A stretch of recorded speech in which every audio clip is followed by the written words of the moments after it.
देखिए, मैं कतई नहीं मानता कि एनडीए को या किसी को भी नुकसान होगा।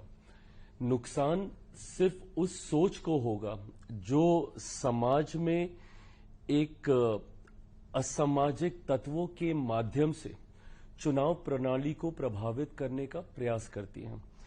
ऐसे में एसआईआर की जो प्रक्रिया है, इसको लाने के पीछे का उद्देश्य ये रहा है कि जो ऐसे लोग हैं जो निवासी नहीं है हमारे देश के, जो दूसरे देश से आए हुए हैं, जिन्हें हम लोग घुसपैठिया कई बार हम लोग कहते हैं, या जो विदेशी हैं, ऐसे लोगों को चिन्हित कर इस प्रक्रिया से बाहर किया जाए।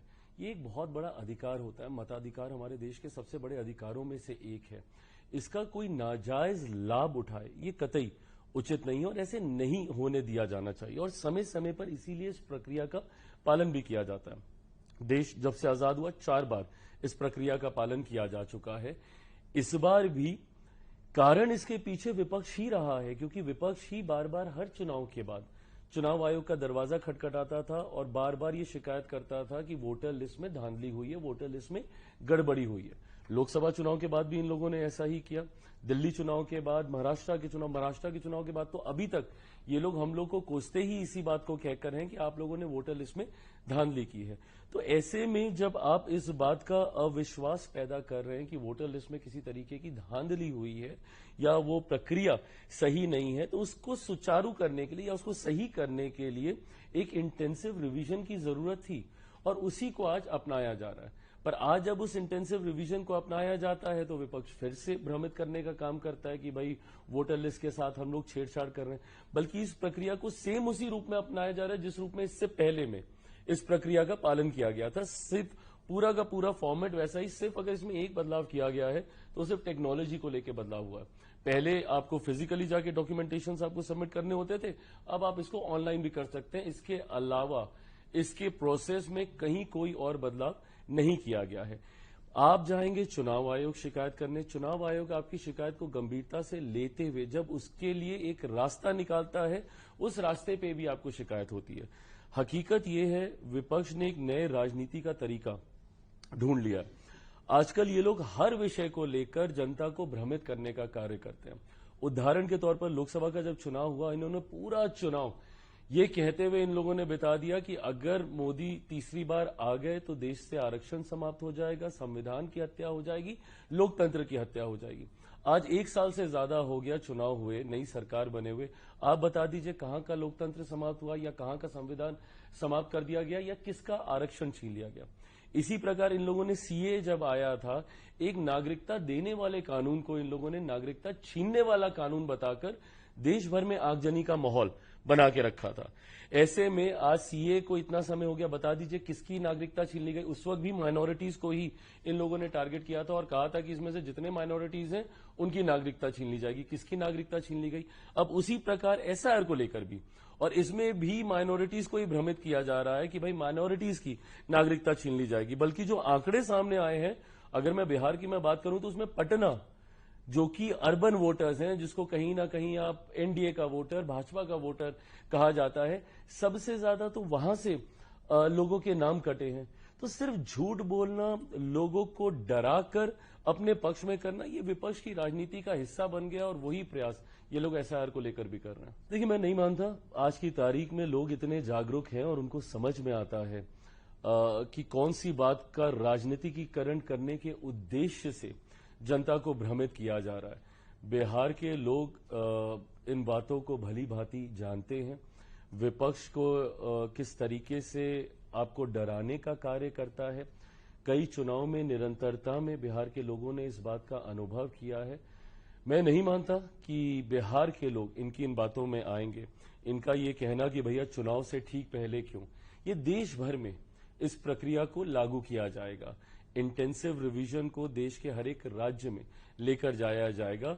ये संजोग है कि सबसे पहले बिहार में चुनाव हो रहे हैं, तो इसीलिए इसका असर पहले बिहार में दिखेगा। बट मैं नहीं मानता कि विपक्ष की बातों में बिहारी आने वाले हैं। मैं वही, क्योंकि विपक्ष ही चाहता था, क्योंकि विपक्ष को ही विश्वास नहीं था। बार बार आप जाते हैं और दिक्कत इस बात की है कि आप हर चुनाव में एक नया बहाना ढूंढने का प्रयास करते हैं अपनी हार को छुपाने के लिए। जितना समय ये लोग नए बहाने को तैयार करने में लगाते हैं। अगर उतना समय ये लोग आत्ममंथन में लगा लें कि भाई विपक्ष क्यों चुनाव हार रहा है, तो संभवतः इनका कुछ भला होगा। इन लोगों ने इससे पहले ईवीएम पे ठीकरा ये फोड़ते थे। आज ईवीएम सही हो गई। आज कोई विपक्ष नहीं जाता ईवीएम की शिकायत करने। क्यों? क्योंकि अब इन लोगों को एक नया बहाना मिल गया है, वो है वोटर लिस्ट में धांधली। गठबंधन होगी। मेरा इतिहास ऐसा रहा है कि मेरी इस छवि को बहुत सहज रूप से स्वीकार कर लिया जाता है कि शायद मैं कोई प्रेशर पॉलिटिक्स कर रहा हूं या with in the alliance I am trying to create ripples, because 2020 में जिस तरीके से मैंने गठबंधन से अलग होके अकेले चुनाव लड़ने का मैंने फैसला लिया था। हकीकत यह है कि मैं जनता की बातों को गठबंधन के भीतर अपनी सरकार के सामने में रखने का मैं कार्य करता हूं। केंद्र सरकार का मैं हिस्सा हूं, वो मंच मुझे मिलता है गठबंधन के भीतर ही अपनी बातों को रखने का। मैं पॉलिसी मेकिंग का हिस्सा हूं, इसीलिए जब केंद्र सरकार से जुड़े हुए विषय आते हैं तो मुझे कैबिनेट के भीतर वो मौका मिलता है अपनी बातों को, अपने सुझावों को, अपने कंसर्न्स को वहां पे टेबल करने का। पर क्योंकि बिहार में मैं सरकार का हिस्सा नहीं हूं, मैं सरकार का समर्थन कर रहा हूं, मेरा कोई विधायक ही नहीं है तो मैं सरकार का हिस्सा हो भी नहीं सकता हूं। तो ऐसे में जब ऐसे दृश्य सामने आते हैं जो बिहारियों की चिंता को बढ़ाने का काम करते हैं, जिसमें लॉ एंड ऑर्डर प्रमुखता से एक चिंता का एक विषय कई बार बन जाता है, जिस तरीके से बिहार में आए दिन आपराधिक घटनाएं घटती हुई हम लोग देखते हैं। तो ऐसे में मेरा प्रयास रहता है कि मैं सरकार के समक्ष उन बातों को मजबूती से रखूं ताकि उसके ऊपर सकारात्मक फैसले लिए जा सके, क्योंकि यही वो सरकार है जिसने अपराध को नियंत्रित करने का भी कार्य किया। विपक्ष कई बार मेरी इन बातों को भ्रमित कर ये नैरेटिव सेट करने का प्रयास करता है कि मैं 2020 वाली भूमिका में वापस जाने की मैं कोशिश कर रहा हूं। जैसा मैंने कहा, मेरा इतिहास रहा है तो लोग भी बहुत सहजता से इस भूमिका में मुझे देखते हैं। पर कतई विपक्ष के ये सपने पूरे नहीं होने वाले। जिस गठबंधन में मैं हूं और आज की तारीख में बिहार में ये NDA alliance, I think it is a winning combination. हम 5 दलों का जो ये गठबंधन है, ये अपने में एक विनिंग कॉम्बिनेशन है। एक ऐतिहासिक जीत की ओर हम लोग अग्रसर होंगे। मैं ये मानता हूं कि इस बार हम लोग ऑल टाइम हाई 225 से ज्यादा सीटें जीतकर इस बार एनडीए सरकार बनाएगा। आप कह रहे हैं हम साथ साथ हैं? बिल्कुल हम साथ साथ हैं। विपक्ष जरूर ये प्रयास करता है कि दरारें दिखा दे हम लोग के बीच में, मेरी बातों को एम्पलीफाई करके कोशिश करता है कि दिखाए कि देखिए ये अपने ही गठबंधन को आंखें दिखा रहे हैं, ये अपनी ही सरकार के ऊपर सवाल पूछ रहे हैं। कतई नहीं, मेरा विश्वास पूर्णतः मुख्यमंत्री नीतीश कुमार जी के ऊपर है। उनको बिहार की जनता ने सुशासन बाबू का नाम दिया। क्यों? क्योंकि उनके कार्य के आधार पर आज भी अगर बिहार में कानून व्यवस्था बिगड़ती है तो एकमात्र व्यक्ति जो अपने अनुभव से उन परिस्थितियों को नियंत्रित कर सकता है तो उनका नाम नीतीश कुमार ही है। I am absolutely confident that he is perfectly fit and fine to continue for another 5 years। I will wish कि और ज्यादा वो स्वस्थ रहें और लंबे समय तक उनके अनुभव का लाभ हमारे राज्य को मिले। पर आज की तारीख में जिन परिस्थितियों में बिहार है, यंग लीडरशिप है और मुझे लगता है कि वो एक ग्रेजुअल जनरेशनल शिफ्ट होता ही है हर राज्य में, हर सरकारों में, हर दल में ये जनरेशनल शिफ्ट हम लोगों ने देखा है। बट अगर आप आज की तारीख का आप जिक्र करें, जिन परिस्थितियों से बिहार गुजर रहा है, ऐसे में एक अनुभवी नेतृत्व की जरूरत है। आज की तारीख में बिहार 90 के दशक जंगल राज जिस दौर से बिहार को निकालकर यहां तक जो व्यक्ति लेकर आया है, मैं ये मानता हूं कि अगले 5 साल बिहार को उन्हीं के ही नेतृत्व की जरूरत है। I don't think it's a fight between the youth. I think ये लोकतंत्र की खूबसूरती है कि जितने विकल्प जनता के सामने आए, हर यंग नेतृत्व अपनी सोच के साथ जनता के सामने जा रहा है। अंतोगत्वा ये फैसला बिहार की जनता को ही लेना है कि किसकी सोच के साथ वो ज्यादा सहमत है। जहां एक तरफ मेरे छोटे भाई हैं तेजस्वी, जो एक MY समीकरण के साथ पुनः उसी पुरानी राजनीति को आगे बढ़ाने का कार्य कर रहे हैं, जो उनके पिता के जमाने में जिस तरीके से जात पात धर्म मजहब में बांटने की राजनीति होती थी, जिसका मैं कतई पक्षधर नहीं हूं। उनकी एक अलग राजनीतिक सोच है जहां पे सांप्रदायिकता, जातीयता को वो बढ़ावा देते हैं। उनके MY समीकरण में जहां M पूरी तरीके से सांप्रदायिकता को बढ़ावा देता है, तो वही जातीयता में बिहारियों को बांटने का प्रयास करता है। वहीं मेरा एक MY समीकरण है जहां मेरे एम में महिलाएं हैं और मेरे वाई में युवा हैं। लोकसभा का चुनाव मात्र 5 सीटों पे मैंने लड़ा, पर उसमें मैंने अपने एम वाई समीकरण को पूरी तरीके से प्रस्तुत करने का मैंने कार्य किया। 5 में से 4 युवा सांसद हैं मेरे, 2 महिलाएं हैं। नारी शक्ति अधिनियम का पूर्णतः पालन मैंने लोकसभा चुनाव के दौरान मैंने करने का कार्य किया। तो ऐसे में अलग अलग विचारधाराएं हैं, अलग अलग सोच है। मैं बिहार फर्स्ट, बिहारी फर्स्ट के साथ बिहार को एक विकसित राज्य बनाने की सोच, विजन के साथ मैं आगे बढ़ रहा हूं। बिहार फर्स्ट, बिहारी फर्स्ट पे मैंने बहुत कार्य किया है। आप बिहार से जुड़ी हुई किसी भी समस्या का जिक्र मेरे सामने करें, उसका समाधान मेरे पास है। कैसे बिहार में हम लोग रेवेन्यू जनरेट कर सकते हैं, कैसे उद्योग लगा सकते हैं, कैसे शिक्षा प्रणाली को हम लोग बेहतर कर सकते हैं, कैसे प्रति व्यक्ति आय को हम लोग बढ़ावा दे सकते हैं, कैसे किसानों की मदद कर सकते हैं, कैसे बाढ़ सुखाड़ से बिहार को हम लोग निजात दिला सकते हैं। इन तमाम विषयों पर मैंने अध्ययन किया है। भी कर सकते हैं ये बात तो। मैं इसके लिए वो जीतने की जरूरत क्या है दोबारा? मैं पुनः दोहराता हूं कि मैं बिहार सरकार का मैं हिस्सा नहीं, मैं समर्थन कर रहा हूं। और मैं मानता हूं कि उस समर्थन में आज की तारीख में मैं अपनी सोच को मैं शामिल कर सकता हूं, जो ग्रेजुअली अब करने का हम लोग कार्य कर रहे हैं। एक और बात हम लोग को बिहार के लिए समझने की जरूरत है कि एक लंबे समय के बाद बिहार को डबल इंजन की सरकार का लाभ अब मिलने लगा है। बिहार की यह विडंबना रही है that for the longest time Bihar में विरोधाभास की सरकारें थीं। 2000 का वो दशक आप याद करें, जब केंद्र में यूपीए की सरकार होती थी, तब बिहार में एनडीए की सरकार होती थी। 2014 में जब केंद्र में एनडीए की सरकार आई तो बिहार में महागठबंधन की सरकार आ गई। तो जब विरोधाभास की सरकारें होती हैं तो ऐसे में डिफरेंस ऑफ ओपिनियन केंद्र सरकार, राज्य सरकार जो संघीय ढांचा है उसमें होने लगते हैं। केंद्र सरकार की परियोजनाएं राज्य सरकार लागू नहीं करती, राज्य सरकार की योजनाओं को केंद्र सरकार स्वीकृति नहीं देती। इस बात का नुकसान बिहारियों को एक लंबे समय तक हुआ है। पर आज जब डबल इंजन की सरकार है, आप देखिए कोई सामान्य परिस्थिति नहीं है। मेरे प्रधानमंत्री तीसरी बार प्रधानमंत्री पद की शपथ लेने के बाद तब से लेके आज तक विद इन अ ईयर 8 बार बिहार जा चुके हैं, और जितनी बार जाते हैं हजारों करोड़ की योजनाओं को बिहार के लिए समर्पित करके आते हैं। तो ऐसे में अब धीरे धीरे वो विकसित बिहार बनने की ओर बिहार और बिहारी बढ़ चुके हैं, और ऐसे में बिहार फर्स्ट, बिहारी फर्स्ट का भी एक योगदान है। ये आई थिंक आने वाला चुनाव बताएगा कि वो कितना बड़ा फैक्टर है, नहीं है। वो एक अपनी सोच के साथ वो राजनीति में आए हैं, बिहारियों के साथ संवाद स्थापित करने का वो प्रयास कर रहे हैं। अब वो फैक्टर बनेंगे या नहीं बनेंगे, मुझे लगता है समय ही बताएगा। क्लैश ऑफ थॉट्स नहीं है, जैसा मैंने कहा कि बिहारियों के पास जितने विकल्प हों उतना अच्छा है। ये लोकतंत्र को और ज्यादा सशक्त करता है, और ज्यादा मजबूत करता है। उन विकल्पों में से बिहार के नेतृत्व के लिए, बिहार को आगे लेकर जाने के लिए किसकी विचारधारा सही है, मुझे लगता है ये बिहारियों के पास विकल्प है। आने वाले समय में चुनाव सर पर है, बिहारी फैसला लेंगे। मैं चाहूंगा कि इसको गवर्नमेंट एजेंडा का इसको हिस्सा बनाया जाए, और मुझे उम्मीद है आने वाले दिनों में एक मजबूत भागीदारी मेरी होगी बिहार की सरकार में। और बिहार फर्स्ट, बिहारी फर्स्ट सिर्फ एक सोच नहीं, एक विकसित बिहार के निर्माण का एक कंप्लीट रोड मैप है। और मैं चाहता हूं कि बिहार सरकार आने वाले दिनों में उसको सरकार का एजेंडा के तौर पे, गवर्नमेंट एजेंडा के तौर पर उसको शामिल कर इसको धरातल पर उतारने का कार्य करे। देखिए, पलायन पर रोक तभी संभव है जब बिहार में वो इंफ्रास्ट्रक्चर डेवलपमेंट हम लोग कर पाए, एक ऐसा इकोसिस्टम हम लोग तैयार कर पाए जहां बिहार में ही उद्योग हो, ताकि रोजगार के लिए किसी बिहारी को बाहर ना जाना पड़े, जहां बिहार में ही शिक्षा प्रणाली इतनी मजबूत हो। आज की तारीख में मुझे इस बात की तकलीफ होती है जब मैं देखता हूं कि मेरे बच्चे कोटा जाते हैं पढ़ने के लिए। अब कोटा में पढ़ने वाला बिहारी, पढ़ाने वाला बिहारी, अधिकांश शैक्षिक संस्थानों के मालिक वहां पे बिहारी, पर व्यवस्था राजस्थानी। ये व्यवस्था जब तक हम लोग पटना में, भागलपुर, दरभंगा, अलग अलग जिलों को चिन्हित कर जब तक हम लोग वो एजुकेशनल हब नहीं बनाएंगे, तब तक इस व्यवस्था को, जो बच्चे जो बाहर जाते हैं उसको हम लोग रोक नहीं पाएंगे।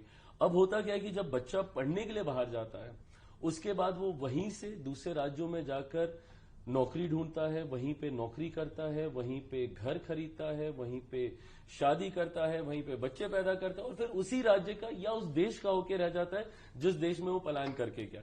ऐसे में ये तभी रुकेगा जब हम लोग बिहार में उस तरीके का एक इकोसिस्टम हम लोग तैयार करेंगे, जिसके लिए उद्योगों का भी एक बहुत महत्वपूर्ण रोल है। जब तक बिहार में रोजगार के अवसर बिहारियों को अपने राज्य में ही नहीं मिलेंगे, ये पलायन नहीं रुकेगा। जैसा मैंने कहा कि अब धीरे धीरे डबल इंजन की सरकार में उस व्यवस्था को तैयार किया जा रहा है। मेरे मंत्रालय के माध्यम से ही हजारों करोड़ की उन योजनाओं को बिहार के लिए मैंने भी समर्पित किया है, जिसके माध्यम से प्रसंस्करण से जुड़े हुए फूड प्रोसेसिंग यूनिट्स आने वाले दिनों में बिहार में आपको देखने को मिलेंगे। इससे न सिर्फ जॉब क्रिएशन होगा बल्कि किसानों की भी आर्थिक मदद होगी। कृषि प्रधान प्रदेश है मेरा, और साथ ही साथ जिस रेवेन्यू जनरेशन का आप बात कर रहे हैं वो राजस्व भी हम लोग बिहार के लिए बढ़ाने में कामयाब रहेंगे। पुनः आने वाला समय बताएगा। कांग्रेस जिस मजबूत परिस्थिति में आजादी के बाद रही बिहार में, मेरी समझ के परे है कि कैसे उन्होंने धीरे धीरे करते करते अपनी पूरी जमीन ही खो दी, और आज एक क्षेत्रीय दल की पुछलग्गू पार्टी की तरह बिहार में वो भूमिका निभाती है। मैं मानता हूं कि कांग्रेस के पास एक लंबा समय था, निरंतरता में दशकों तक उनके मुख्यमंत्री रहे, उनके नेतृत्व वाली सरकार बिहार में रही। अगर वो चाहते, अगर बिहार के विकास को लेकर, इवन फॉर दैट मैटर देश के विकास को लेकर, जिस डबल इंजन की सरकार का आज हम लोग जिक्र करते हैं, वो लंबे समय तक आजादी के बाद टिल ऑलमोस्ट लेट 80s तक वो सरकार डबल इंजन वाली बिहार और बिहारियों को मिली थी। अगर कांग्रेस के पास विकास की वो सोच होती, वो विजन होता, वो आइडियोलॉजी होती, तो शायद आज बिहार इन परिस्थितियों में नहीं होता। तो जब उस वक्त नहीं कर पाए, जब इनके पास पूर्ण बहुमत की सरकारें केंद्र में बिहार में होती थी, तो आज एक गठबंधन का छोटा सा हिस्सा होकर राहुल जी या कांग्रेस कुछ कर पाएगी, मुझे नहीं लगता। प्रशासन को इसके लिए और ज्यादा मुस्तैद होना पड़ेगा, प्रशासन को और ज्यादा तत्परता दिखानी होगी। अपराधियों को लेकर कन्विक्शन रेट पर हम लोग को काम करने की जरूरत है। कई बार अपराधी पकड़े जाते हैं, तथ्यों के अभाव में वो छूट जाते हैं। ऐसे में मैं ये मानता हूं कि लोकल एडमिनिस्ट्रेशन, स्थानीय प्रशासन की एक अहम भूमिका इसमें है, एक महत्वपूर्ण भूमिका स्थानीय प्रशासन की है। पर पुनः मैं दोहराऊंगा कि मेरा विश्वास मुख्यमंत्री पर है। 90 के दशक में जिस तरीके से बिहार था, जिस जंगल राज से बिहार को मुख्यमंत्री जी ने निकालने का काम किया, यही कारण है 2005 से 2010 का जो उनका कार्यकाल था, स्वर्णिम काल के तौर पर बिहार और बिहारियों के लिए देखा जाता है। उसी वक्त उनको सुशासन बाबू के नाम से भी लोगों ने सम्मानित करने का कार्य किया। तो मैं मानता हूं कि उनके पास वो अनुभव है और धीरे धीरे उन परिस्थितियों को वापस नियंत्रित कर लिया जाएगा। संशय की स्थिति बनाने का काम कौन कर रहा है? यही विपक्ष के लोग कर रहे हैं। बताइए, आप नेता प्रतिपक्ष हैं बिहार में और आप एक प्रेस वार्ता करते हैं और उसमें आप खुलासा करते हैं कि आपका नाम नहीं है, जबकि तुरंत चुनाव आयोग उसका खंडन करता है और वो पूरी सूची जारी करता है जिसमें उनका भी नाम मतदाता सूची में है। अब ऐसे में सवाल उठ रहे हैं कि क्या उनके पास 2 वोटर कार्ड हैं, क्या उनके पास 2 वोटर आईडी हैं? और अगर 2 वोटर आईडी हैं तो इसी प्रक्रिया को सुनिश्चित करने के लिए कि जो डुप्लीकेसी ऑफ द वोटर है वोटर लिस्ट में, उसको निकाला जाए। तो अगर नेता प्रतिपक्ष के पास ही 2 वोटर आईडी कार्ड है तो ये तो बहुत चिंता वाली बात है ना। और इसी चिंता को, जो कि चुनाव आयोग की भी रही है और जो कि विपक्ष की भी रही है, ताजुब मुझे तब होता है कि जिस प्रक्रिया पे आप सवाल उठा रहे हैं, जिस वोटर लिस्ट के ऊपर आप सवाल उठाते थे, डुप्लीकेसी ऑफ द वोट को लेकर ही आप सवाल उठाते थे, बट वो तो आप खुद ही कर रहे हैं। और अगर एक नेता प्रतिपक्ष के पास 2 वोटर आईडी हैं तो इससे बड़ी चिंता की बात और कोई हो नहीं सकती है। और इस प्रक्रिया के माध्यम से उसी को फिल्टर आउट करने का कार्य चुनाव आयोग कर रहा है। ये क्वेश्चन मार्क जरूर मैंने छोड़ा हुआ है क्योंकि अभी पार्टी को इसके ऊपर अंतिम मोहर लगानी बाकी है। जब मैं कहता हूं कि पार्टी को फैसला लेना है तो छूटते ही मुझसे सवाल पूछा जाता है कि भैया आप ही पार्टी हैं, सर्वो आप ही अपनी पार्टी के, आप अगर चुनाव लड़ना चाहेंगे तो पार्टी में कौन आपको रोकेगा? मैं बिल्कुल मानता हूं इस बात को। काउंटर क्वेश्चन आपका आता है, उससे पहले ही मैंने ये जवाब दिया कि मैं मानता हूं इस बात को। पर हकीकत ये भी है कि जब मैं कहता हूं कि पार्टी को इसमें अंतिम फैसला लेना है, क्योंकि पार्टी अभी इसके ऊपर सर्वे कर रही है, मंथन कर रही है, इसके ऊपर अभी विद इन द पार्टी चर्चा हो रही है कि क्या मेरे चुनाव लड़ने से पार्टी को लाभ है। ये प्रयोग कई बार कई दलों ने किया है। भारतीय जनता पार्टी ने कई बार इस प्रयोग को किया जब उन्होंने अपने सांसदों को विधानसभा के चुनाव में उतारने का काम किया, कई केंद्रीय मंत्रियों को उन्होंने विधानसभा के चुनाव में उतारने का काम किया और कई बार उनको उसका लाभ भी मिला है। ऐसे में क्या मेरे विधानसभा के चुनाव लड़ने से मेरी पार्टी को इसका लाभ होता है? क्या मेरे गठबंधन को इसका लाभ होता है? क्योंकि कई बार यह भी देखा गया है कि जब कोई बड़ा नेता विधानसभा का चुनाव लड़ने के लिए उतरता है तो पूरा सिस्टम पार्टी का, पूरा संगठन पार्टी का उन्हीं के चुनाव को मैनेज करने में लग जाता है। तो क्या कहीं इसका नुकसान हम लोग को नहीं होगा? इन तमाम चीजों को लेकर पार्टी अभी चर्चा कर रही है। मेरी आप व्यक्तिगत राय पूछें तो मैं जरूर चाहता हूं कि मैं बिहार विधानसभा का मैं चुनाव लड़ूं। मेरा राजनीति में आने का कारण ही बिहार और बिहारी रहे हैं। सब जानते हैं कि मैं दिल्ली में रहा हूं, दिल्ली में पला बड़ा हूं, मुंबई में मैंने काम किया और मैंने देखा है किस तरीके से कठिन परिस्थितियों में बिहारी दूसरे राज्यों में रहने के लिए मजबूर हैं। ऐसे में उस वक्त ये फैसला लेना कि मुझे वापस बिहार जाना है, इसी सोच के साथ था कि बिहारियों के खोए हुए गौरव को, बिहारियों की परिस्थिति को कैसे बेहतर किया जा सके। तीसरी बार का सांसद हूं, इस बात का अनुभव मैं कर चुका हूं कि केंद्र में रहकर जिस बिहार फर्स्ट बिहारी फर्स्ट की सोच को मैं धरातल पर उतारना चाहता हूं, वो केंद्र में रहकर संभव नहीं होगा। इसके लिए बिहार वापस जाना होगा। जैसे मैंने कहा कि मेरा राजनीति में आने का कारण ही बिहार और बिहारी रहे हैं, और ऐसे में मैं दिल्ली में रहकर मैं उन व्यवस्थाओं को वहां पे स्थापित कर सकूं जिस सोच, जिस उद्देश्य के साथ मेरा राजनीति में आना हुआ, वो नहीं संभव हो पा रहा है। तो ऐसे में मैं चाहता हूं कि अब मैं बिहार की तरफ अपना रुख करूं। और कितनी सीट्स आप लड़ना चाहते हैं, मतलब ये भी बताइए, कितनी सीट्स आपकी पार्टी को? मैं गठबंधन धर्म की मर्यादा को तोड़ूंगा अगर मैं सीटों को लेकर, सीटों की संख्या को लेकर, सीटों के चयन को लेकर कोई भी चर्चा सार्वजनिक मंच पर पहले करूं और गठबंधन के भीतर बाद में करूं। मुझे लगता है अभी ये सारी बातें गठबंधन के भीतर होनी बाकी हैं, जल्द हो जाएंगी, बहुत एमिकेबली हो जाएंगी। विपक्ष कई बार हम लोग के ऊपर पक्का एमिकेबली हो जाएंगी। लोकसभा के वक्त भी ये प्रश्न चिन्ह हम लोग की तरफ ज्यादा थे कि एनडीए में कैसे सीटों का बंटवारा होगा, जबकि ये परेशानी महागठबंधन की ओर ज्यादा है। लोकसभा के दौरान भी बहुत एमिकेबली हो गया था, उतनी ही सहजता से विधानसभा में भी हो जाएगा। कुछ नंबर तो दीजिए सर, कितने जीतने की आपको लगता है इस बार चांस है? मैं स्ट्राइक रेट पे ज्यादा काम करूंगा पुनः लोकसभा की तरह, और मैं चाहूंगा कि मैं जितनी सीटें लूं उतनी जीतूं। लोकसभा में मेरा 100% स्ट्राइक रेट रहा, विधानसभा में भी मैं अपना 100% मैं स्ट्राइक रेट में रखना चाहता हूं, उसको बरकरार रखना चाहता हूं। ऐसे में मैं ये मानता हूं कि गठबंधन के भीतर हर वो दल जो जहां पे मजबूत है, जिसके पास विनेबिलिटी फैक्टर ज्यादा मजबूत है, वो सीट उस दल के पास जानी चाहिए। So rather than the number of seats, my fight would be for the quality of seat. Of course, yes. I see myself more in Bihar now. Role का जब आप जिक्र करते हैं, उसके आसपास बहुत सारे प्रश्न चिन्ह खड़े हो जाते हैं। मेरी भूमिका गठबंधन के एक मजबूत सहयोगी के तौर पर गठबंधन के नेतृत्व वाली सरकार के माध्यम से बिहार को एक विकसित राज्य बनाने की होगी।